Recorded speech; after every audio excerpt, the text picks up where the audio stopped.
At maraming salamat po kahit papaano, 'di ba, kay Senator po, lahat ng mga senador, nakikiusap po kami galing sa Divorce Pilipinas Coalition.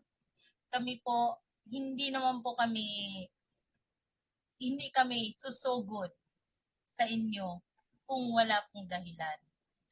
At hindi po kami mag, makiusap kung alam po namin na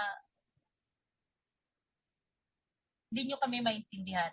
Alam namin na nagkulang lang po siguro ng paliwanag. Alam po namin mga busy kayo kay Senador Suberi.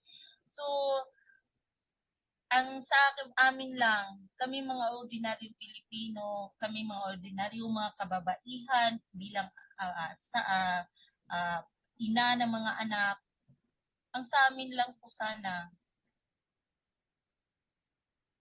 kahit konti. Ang pakiusap na kahit konti, malaking bagay na po sa amin yan. Nag-uumapaw na papasalamat na ang bigay na ninyong atensyon para sa amin. Sana sa darating na pagbibisita namin sa inyo, pakinggan niyo po kami, pakiusap lang po. Maraming salamat po from Divorce Filipinas Coalition.